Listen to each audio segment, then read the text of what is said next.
Cabinet మీటింగ్లో 23 items సంబంధించి discussions ఆమోదం ఇవ్వడం జరిగింది. మొట్టమొదటిది జలవనరుల శాఖలో చైర్మన్ లేదా వైస్ చైర్మన్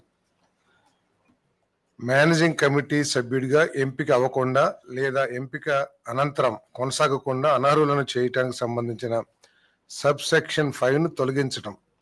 దానికోసం ఆంధ్రప్రదేశ్ రైతు నిర్వహణ నీటిపారుదల వ్యవస్థ చట్టం 1997 సెక్షన్ 14కు సవరణ చేయడానికి ముసాయిదా బిల్లు ఆమోదం కోసం చేసిన ప్రతిపాదన ఆమోదించబడింది.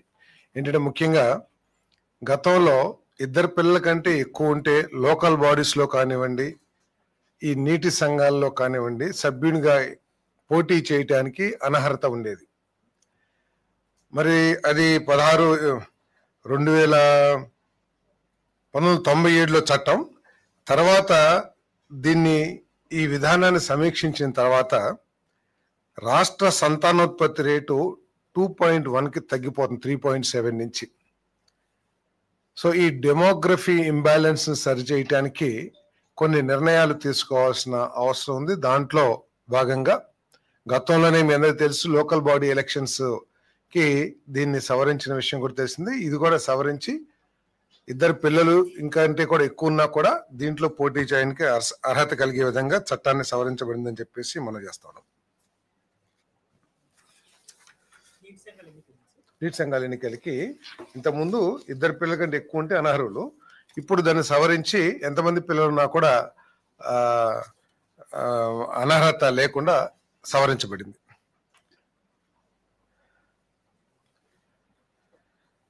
గత ప్రభుత్వం తీసుకున్న అనేక అసంబద్ధ చర్యల మూలంగా రాష్ట్రంలో అనేక ప్రాంతాలు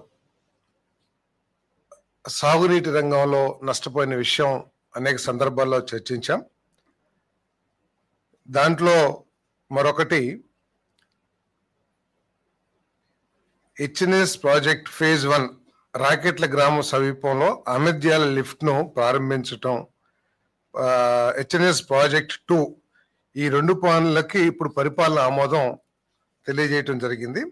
ఇదేంటంటే గతంలోనే 2019లో ఎస్ఆర్ కన్స్ట్రక్షన్స్ ఈ పనులు ప్రారంభించలేదనే ఉద్దేశంతో గత ప్రభుత్వం ఆ కాంట్రాక్ట్ ని రద్దు చేయటం జరిగింది. రద్దు చేసిన తర్వాత ఆ పనులు చేపట్టి ఆ ప్రాంతానికి ఉపయోగపడే విధంగా చేసినట్లయితే బాగుండేది. కానీ పూర్తిగా దాన్ని గాలికి వదిలేయటం మూలంగా ఈరోజు ఆ పనుల్ని మళ్ళీ పునరుద్ధరించాల్సిన అవసరం వచ్చింది. మరి లిఫ్ట్ లేకోకుండా ఈ అప్లాండ్ డిస్ట్రిబ్యూటర్ ఆయకట్టు ఏదైతే ఉందో దానికి సాగునీరు అందే పరిస్థితి లేదు. కాబట్టి ఈ అమిర్ద్యాల లిఫ్ట్ ని మళ్ళీ పునర్నిర్మాణం చేయాలని చెప్పేసి నిర్ణయించడం జరిగింది. మరి 7/6/2027 ద్వారా మంజూరు చేయబడిన ప్రాజెక్టు యొక్క 3వ సవరించిన పరిపాలన అనుమతి ద్వారా లభించిన మొత్తం నుండి ఈ పనులు చేపట్టబడతాయని చెప్పేసి దానికి ఆమోదం తెలపడం జరిగింది. ప్రకాశం బ్యారేజ్ మరియు దివిసీమ ప్రాంత క్లిష్టమైన భద్రత సమగ్ర అవసరాల కోసం 4.49 కోట్ల విలువైన 4 పనులు వరద నష్టం పనులకు ఆమోదం తెలపడం జరిగింది. గత సంవత్సరం వచ్చిన అధిక వర్షాలకి ఫ్లడ్స్ కి జరిగిన డ్యామేజెస్ కి దాదాపు 107 కోట్లతో ఇప్పటికే కేబినెట్ ఆమోదించడం జరిగింది. దాదాపు 517 పనులకి రాష్ట్ర వ్యాప్తంగా 517 పనులకి 107 కోట్లతో ఇప్పటికే ఆమోదం తెలపడం జరిగింది కేబినెట్. ఆ పనులు కూడా ప్రారంభించడం జరిగింది. తర్వాత అక్కడ శాసనసభ్యులు అక్కడ ప్రాంత రైతుల రిక్వెస్ట్ మేరకు ఏదైతే ప్రకాశం బ్యారేజ్ పక్కనున్న కట్టలు ఏదైతే ఉన్నాయో బండ్స్ దివిసీమలో తర్వాత ప్రకాశం బ్యారేజ్ దగ్గర వీకెన్ అయ్యి ఇదే విధంగా దీన్ని ఇమీడియట్ గా రిపేర్ చేయకపోతే మళ్ళీ ఏదన్నా వరదలు వచ్చినా వర్షాలు వచ్చినా కూడా అవి పూర్తిగా డ్యామేజ్ అయ్యి ప్రజలకి నష్టం జరిగిద్దనే ఉద్దేశంతో మరి ఆ ప్రాంత శాసనసభ్యులు రిక్వెస్ట్ మేరకు ఈ 4.49 కోట్ల విలువైన పనులకి ఆమోదం తెలపడం జరిగింది. అంతేకాకుండా ఈ పనులు ఇప్పటికే ప్రారంభించడం జరిగింది, టెండర్లు పేయడం కూడా జరిగింది. దీన్ని కేబినెట్ అప్రూవల్ లేకపోవడం మూలంగా ఫైనాన్స్ వారు రిజెక్ట్ చేస్తే ఇప్పుడు కేబినెట్ ఆమోదం తీసుకుని ఆ పనుల్ని పూర్తి చేసే చర్యలు తీసుకుంటామని చెప్పేసి మనం చేస్తాను.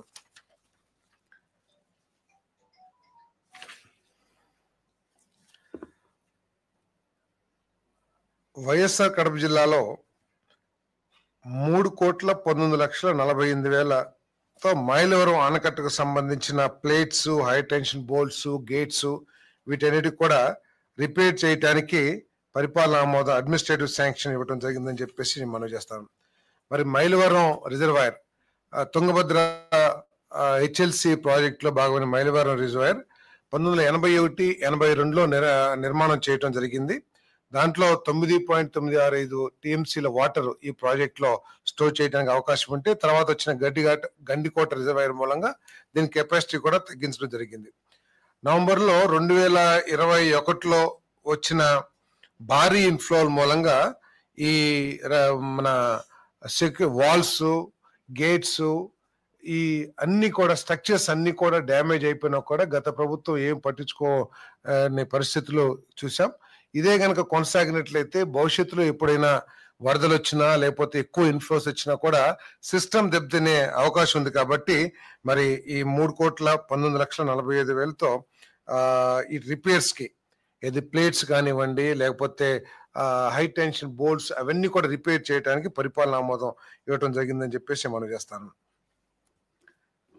అదేవిధంగా 1,15,403 ఎకరాల ఆయకట్టుకు నీరు అందించడానికి మరియు తిరుపతి జిల్లాలోని తిరుపతి మరియు తిరుమలకు తాగునీటిని అందించడానికి వీలుగా హెచ్ఎన్ఎస్ఎస్ వ్యవస్థ యొక్క బ్రాంచ్ కెనాల్ నీవా నుండి నారావారిపల్లె సమీపంలో మూలపల్లి ట్యాంక్ మరియు 4 క్యాస్కేడింగ్ ట్యాంకులు కళ్యాణి ఆనకట్టకు నీరు సరఫరా చేసేందుకు 126 కోట్ల రూపాయల విలువైన పనికి ఆమోదం తెలపడం జరిగింది. దీనికి ఈ కళ్యాణి కట్ట గురించి అందరికి తెలిసిందే. దీని ద్వారా దాదాపు 1,15,403 ఎకరాలు సాగునీరు అందించడానికి, తిరుపతి తిరుమలకి త్రాగునీరు అందించడానికి గతంలోనే ప్రభుత్వం చంద్రబాబు నాయుడు గారి ప్రభుత్వం తెలుగుదేశం ప్రభుత్వం ఉన్నప్పుడే మరి 2017లోనే 2017-18 ప్రాంతాల్లో టెండర్లు కూడా ఇవ్వటం జరిగింది ఎన్సిసికి. కానీ ఆ వర్కులు స్టార్ట్ కాలేదనే ఉద్దేశం కానివ్వండి ఏదైనా కానివ్వండి గత ప్రభుత్వం క్యాన్సిల్ చేసి మళ్ళీ ఆ పనులు అవసరం ఉందా లేదే అనే రివ్యూ కూడా చేయకోకుండా ఆ ప్రాజెక్ట్ ను పూర్తిగా మూలపడేయటం జరిగింది. మరి 1,15,000 ఎకరాలకి సాగునీరు తిరుమల తిరుపతి మనందరికీ తెలిసిందే. ప్రతి సంవత్సరం పాపులేషన్ కానివ్వండి ఫ్లోటింగ్ పాపులేషన్ కానివ్వండి పెరుగుతున్న విషయం అందరూ కూడా చూస్తా ఉన్నాం. సో దీన్ని అవసరాలను దృష్టిలో పెట్టుకుని ఇప్పుడు 126 కోట్లు మొత్తానికి అంటే హెచ్ఎన్ఎస్ సంస్థ యొక్క నీవా బ్రాంచ్ కెనాల్ నుండి మూలపల్లి ట్యాంకు తర్వాత అంటే నారావారిపల్లి సమీపంలో మరియు 4 క్యాస్కేడింగ్ ట్యాంకులు మరియు కళ్యాణ ఆనకట్టకు నీటిని సరఫరా చేయడానికి 126.06 కోట్ల మొత్తానికి మంత్రి మండలి ఆమోదం తెలిపింది.